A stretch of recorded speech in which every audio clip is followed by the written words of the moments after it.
Hello everyone, welcome back in our channel. दोस्तों, आप सभी का स्वागत है dear students.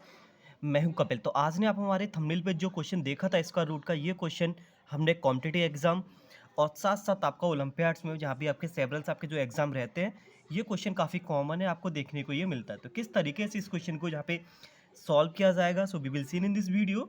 Before that, if you are new in our channel, please don't forget the like and subscribe my channel. तो question आपकी screen पर है डियर स्टूडेंट्स। सो क्वेश्चन में बोला है कि अंडर रूट 0.4 और 4 के ऊपर ये आपका वार का साइन है, ये क्वेश्चन मार्क लगा हुआ है। तो आपके पास यहाँ पे चार ऑप्शन है, यू कैन सी हेयर। सो इन चारों में से आपका कौन सा जो ऑप्शन है वो आपका यहाँ पे करेक्ट आपका होने वाला है। सो वो हम यहाँ पे देखेंगे। आपने क्वेश्चन अगर रीड कर लिया और क्वेश्चन को देखकर अगर आपके माइंड में पहला आंसर अगर आपको 0.2 की पावर वार आ रहा है, तो जस्ट आई वांट टू से आप यहाँ पे गलत बिल्कुल यहाँ पे अपनी कैलकुलेशन यहाँ पे कर रहे हैं। तो चलिए कैसे इस क्वेश्चन को यहाँ पे सॉल्व किया जाएगा, सुनाओ। सबसे पहले मैं आपको यहाँ पे कुछ बेसिक यहाँ पे पहले बता देना चाहता हूँ। इस क्वेश्चन को सॉल्व करने से पहले, ये आपका एक यहाँ पे नॉन टर्मिनेटिंग आपका टर्म है जो कि आपका रिपीट हो रहा होगा। जैसे कि कहीं भी आपका लिखा हुआ है 0.2 2 2 2 एंड सो ऑन, ऐसे ही आपका एक नंबर रहा होगा 0.222।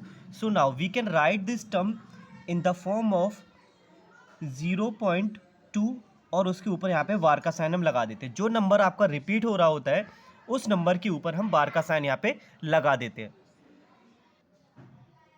जो टर्म आपका रिपीट हो रहा होता है।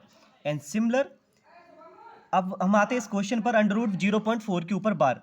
सो दैट मीन्स ये टर्म आपका लिखा होगा 0.444 एंड सो ऑन। ये टर्म भी आपका कहीं ना कहीं ऐसा रहा होगा। So now we can write this term in the form of 0.4 और 4 के ऊपर ये आपका वार का साइन यहाँ पे हो गया।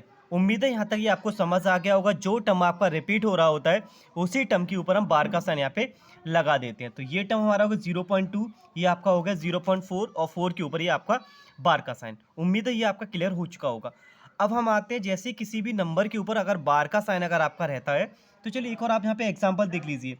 अगर एग्जाम्पल कहीं ऐसे लिखा होता 0.23 23 एंड सो ऑन, सो ये नंबर अगर आपका रिपीट हो रहा होता तो फिर वी कैन राइट 0.23 और इसके ऊपर ये वार का साइन हम यहाँ पे पुट कर देते।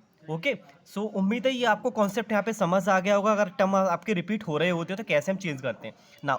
अब हम यहाँ पे ये चीज़ यहाँ पे सीखेंगे, अगर वार का साइन लगा होता है नंबर के ऊपर, किस तरीके से उस बार के साइन को यहाँ पे रिमूव करते हैं। सुना, लिसन मी केयरफुली। अब हम यहाँ पर बार के साइन को रिमूव करना यहाँ पे सीखेंगे। फॉर एग्जाम्पल, जैसे कहीं लिखा हुआ है 0.2 के ऊपर वार का साइन, यू हैव 0.2 और उसके ऊपर बार का sign, so we can write 2/9। We can write 2/9। Similar 0.23 के ऊपर बार का sign, so we can write this term in the rational number 23/99। Just I want to say, जितने डिजिट के ऊपर आपका वार का साइन होता है उतने ही 9 हम डिनोमिनेटर में लगा देते हैं। ओके, सुनाओ, कम टू द पॉइंट। अब हमारा जो क्वेश्चन था 0.4 के ऊपर आपका बार का साइन यहाँ पे है, तो अब इस टर्म को ओपन कैसे करेंगे। So we can write under root 4/9। So we can write 4/9 and 4/9 जो आपका इक्वल होता है वो आपका इक्वल किसके होता है, 2/3 के। तो ये टर्म आपका हो गया 2/3। जब आप 2 को 3 से डिवाइड करोगे, so you will get, divide करने के बाद आपको मिलेगा 0.666 और 6 एंड सो ऑन। जब हम 2/3 को डिवाइड करेंगे तो ये आपका हो जाएगा 0.666। सो नाउ अब हम क्या करेंगे, ये टर्म आपका यहाँ पे रिपीट हो रहा है तो इसको हम लिख सकते हैं 0.6 के ऊपर वार का sign. So now you can see the all options are here. So जो हमारा करेक्ट ऑप्शन होगा वो आपका ऑप्शन नंबर यहाँ पे 4th आपका यहाँ पे सही हो जाएगा। तो उम्मीद हम करते हैं यहाँ पे ये क्वेश्चन आपको अच्छी तरीके से यहाँ पे समझ आ गया होगा। इस तरीके से रिलेटेड अगर आपसे क्वेश्चन पूछे जाते हैं तो you can solve easily. So thanks for watching, see you soon in the next video. Till then, thank you, take care and wait for the next video.